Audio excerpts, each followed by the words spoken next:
L'installation lifter.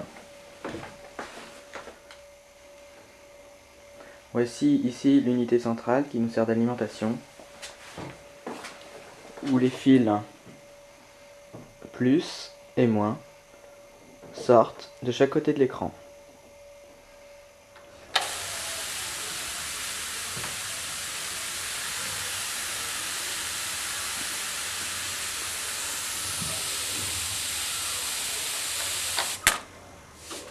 Oui, il est trop là.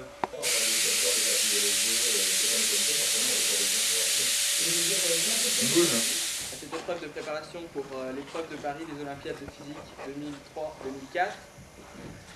Donc nous allons vous présenter notre équipe, donc notre lifter team, qui présente donc à Paris un sujet appelé l'électrocinétique. Donc nous avons débuté notre projet dans le cadre des TPE l'année dernière, encadré par M. Genestou. Nous avons découvert le phénomène dans Air et Cosmos, une revue spécialisée en aéronautique qui présentait le lifter et M. Jean-Louis Dodin et son site internet. Si vous voulez, vous pouvez vous approcher, mais vous remarquerez que l'air s'engouffre à l'intérieur du lifter. Nous avons mis le pôle positif sur l'aluminium et le pôle négatif sur le fil. On constate que le lifter décolle toujours avec une plus grande stabilité et surtout sans bruit. Nous avons essayé d'adapter le lifter en mode de propulsion. Donc ça fait partie d'une branche parallèle de notre projet.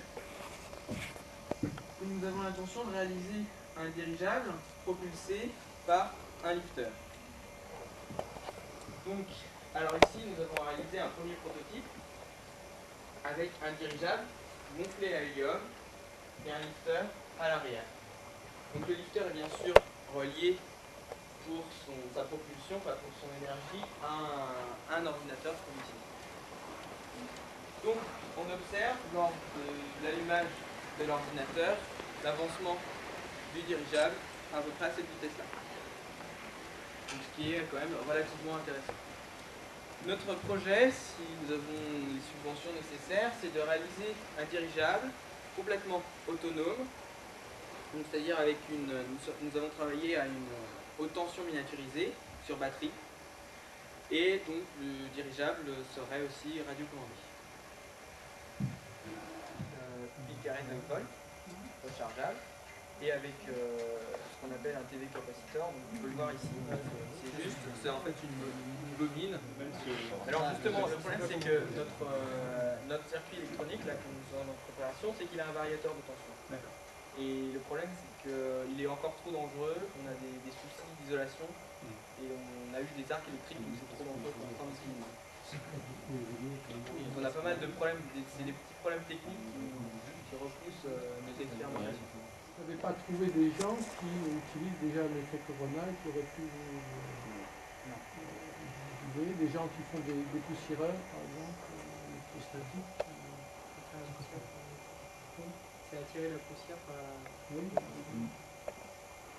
C'est là dans certains cafés, je n'en fume plus. Ah oui, je pensais plutôt à aux centrales thermiques. Oui, bien sûr.